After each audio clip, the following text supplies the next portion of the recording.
Tired of dealing with annoying flies, fruit flies, and gnats in your home?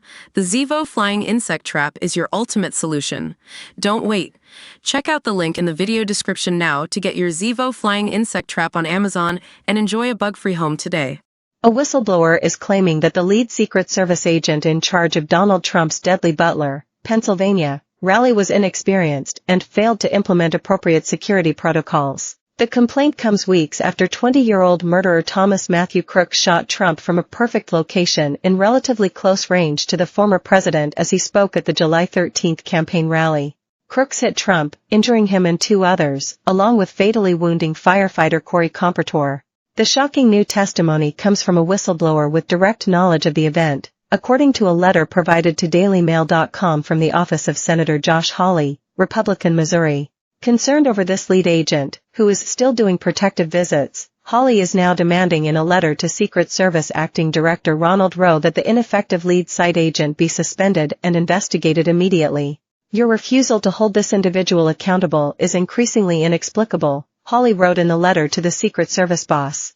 The sheer failure of the Secret Service on July 13 is beyond measure, Hawley told DailyMail.com in a statement. Why has no one been held accountable? Why has no one been fired? The more whistleblowers tell me, the more unbelievable it is that the former president and more Americans aren't dead.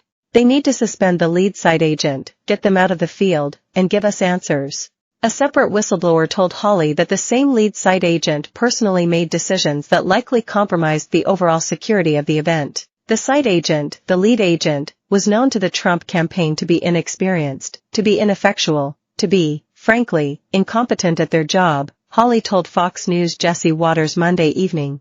I'm also told by whistleblowers that on that day, she was not enforcing the normal security protocols. The Missouri senator noted a slew of concerning abnormalities, with the tragic rally from flags that obstructed agents' views, to authorities foregoing ID checks. First, campaign material such as flags were permitted to be placed around the stage and catwalk used by the former president, despite the fact that these items were typically prohibited because of how they affected the line of sight of those agents responsible for identifying threats, Hawley wrote. Second, the Secret Service did not check IDs when issuing credentials that authorize access to the restricted areas of the site, which the Republicans said is contrary to typical practice. Third, the whistleblower alleges that Homeland Security Investigations, HSI, agents at the July 13 event told campaign officials that they had never staffed a rally before and did not know proper procedure. Towards the end of the letter, Hawley, whose office has received a deluge of whistleblower material since the assassination attempt,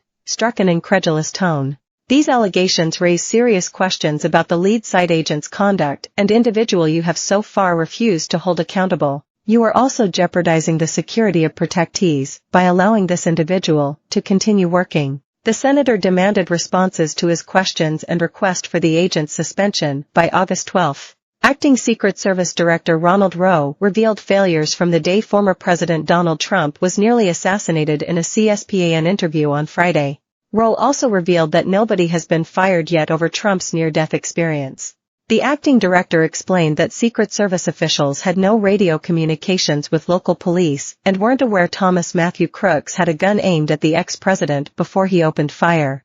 Rowe confirmed that there was somebody who did, in fact, radio out that they had seen the individual with a weapon. What I can tell you is that piece of information, that vital piece of information, and by no fault of anyone, it was a very stressful situation. It did not make it over, Rowe said. Having had a steady stream of whistleblower complaints, this is the senator's third public letter highlighting private information from those with intimate knowledge of the first presidential assassination attempts in decades. Last week, Hawley revealed in a letter that a whistleblower informed him the Secret Service's Counter-Surveillance Division, the unit,